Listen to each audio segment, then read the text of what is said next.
have a patient with Parkinson's disease, and to get started, I would knock on the door, ask for permission to walk in.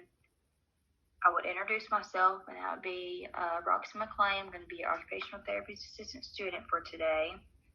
I washed my hands, checked for her vital signs, and her vital signs were 24. Her blood pressure was 24 over 73. Her pulse was 75 beats per minute.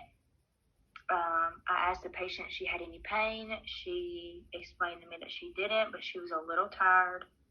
I will explain to the patient what therapy will consist of, and which is introducing adaptive equipment such as swivel utensils and a plate guard to help her with ADL or feeding herself. And I would ask the patient if we could get started. The patient said yes. The patient is already at lunch because since it's like a feeding activity, I went by her schedule, and she happened to be where she was at lunch.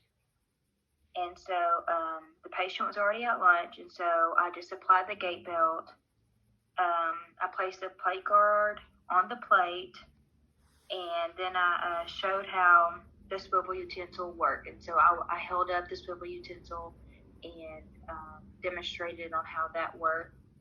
And I let the patient try, and she said that she really liked it. And I noticed a decrease in the amount of food that was falling off the plate and the spoon.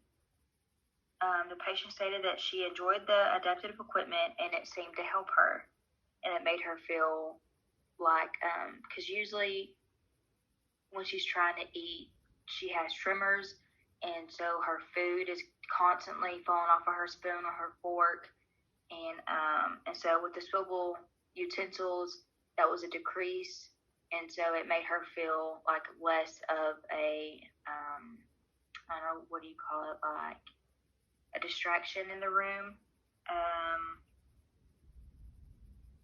And then since I'm just introducing adaptive equipment, that's all that I would have for that patient, or that's all I had for this patient at this time.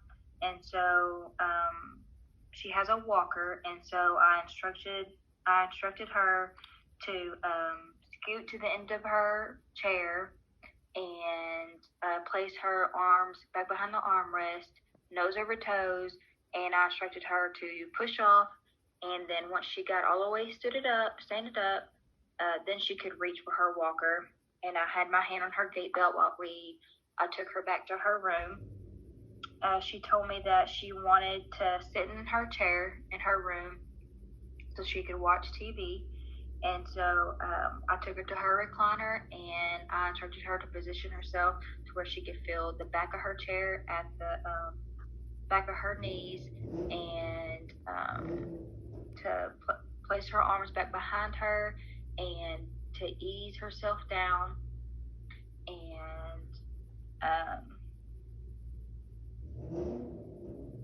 then I took off the gait belt and asked her if she had any questions, and I washed my hands, and then I left, and I told her that we would be back tomorrow.